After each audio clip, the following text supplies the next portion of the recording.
Assalamualaikum warahmatullahi wabarakatuh.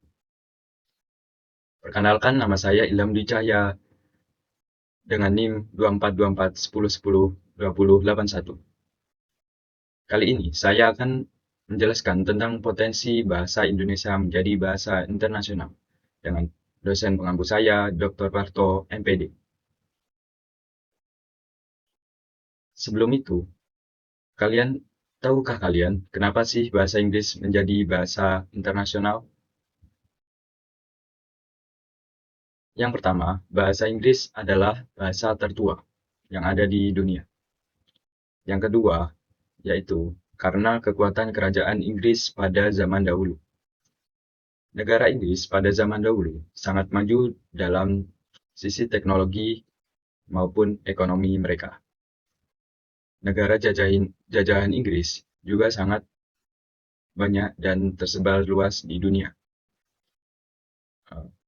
Dari hal itu, maka bahasa Inggris digunakan dalam internasional. Yang ketiga adalah bahasa paling populer. Saya mendapatkan sumber dari data Indonesia. Bahasa dengan penutur terbanyak di dunia adalah bahasa Inggris, dengan jumlah penutur 1.456 orang. Dan ini David Crystal, sang ahli bahasa, mengatakan, "A language becomes a global language because of the power of the people who speak it." Yang artinya, bahasa menjadi kuat atau power karena orang-orang yang menggunakannya. Pada zaman dahulu, tokoh-tokoh dunia menggunakan bahasa Inggris. Oleh karena itu, bahasa Inggris jadi bahasa internasional. Yang kedua adalah kita lanjut pembahasan potensi bahasa Indonesia. Alasan bahasa Indonesia berpotensi menjadi bahasa internasional, yaitu satu, tata bahasa yang sederhana. Bahasa Indonesia memiliki bahasa yang relatif sederhana dan mudah dipelajari bagi orang asing. Bahasa Indonesia juga tidak memiliki perbedaan bentuk antara kata kerja dan bentuk lainnya, sehingga memudahkan orang asing dalam mempelajari dan menguasai bahasa Indonesia.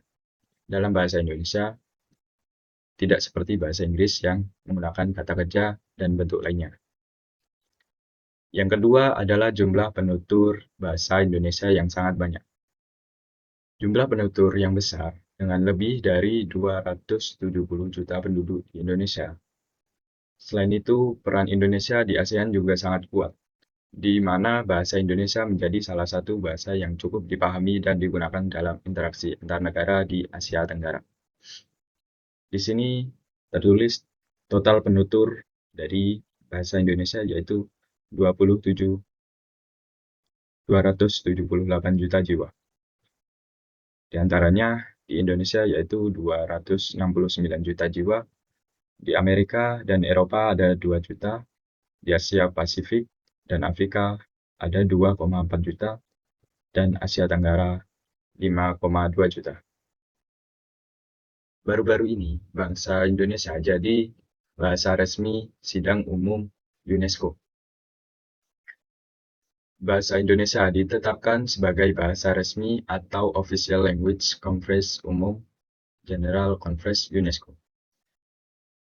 Ditandai dengan diadopsinya Resolusi 42C/28 dalam sesi Pleno Konferensi Umum ke-42 UNESCO pada 20 November 2023 di markas besar UNESCO di Paris, Prancis.